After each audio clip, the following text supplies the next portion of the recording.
And welcome to Naughty Notes. Well, here we're going to construct a pair of parallelograms that have an additional property.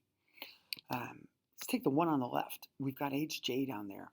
And we are going to say, we're going to construct the parallelogram HJKL such that HJ is congruent to LH.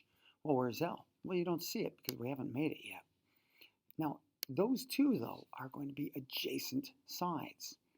So watch what happens here. We pull out our compass, give it a swing. Beautiful. The way we always do. And now, anywhere along there is L. Anywhere along there. Now, those two sides are, of course, adjacent. They're radii of the same circle. I'm just going to put mine over there. And then I'm going to pull out the compass again. I'm going to gap it from J back to H. And I want to give it a swing.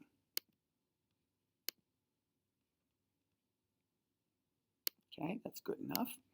And let's reverse it from L back to H. And we animate. Give that a little look there and check that out. Well, as you may have guessed, the intersection right there, that's going to be K.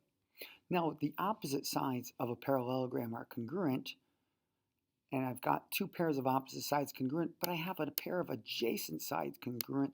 The transitive property tells me therefore that all four are congruent, and the conclusion will be that a parallelogram with a pair of adjacent sides congruent, therefore has all sides congruent, is a rhombus. Okay, that was fun. Next one. We're going to see, we've got a segment here with a midpoint, and we want to make STUV, where SU and TV are equal. And, well, if that's true, look at the letters, STUV. S and U are non-adjacent.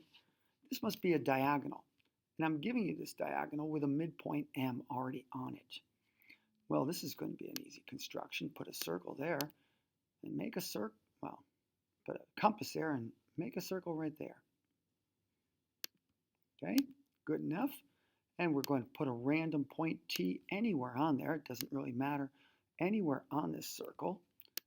And then we're going to draw a ray through the other side. And where it cuts through the circle, that's going to be V.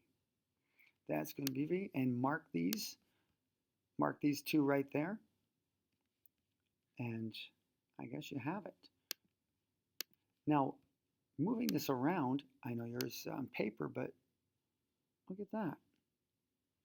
No matter what I do with it, this figure is a parallelogram, and therefore its diagonals bisect each other. That's a property of parallelograms. But if they bisect each other and are congruent, this is a rectangle. So a parallelogram with congruent diagonals is a rectangle.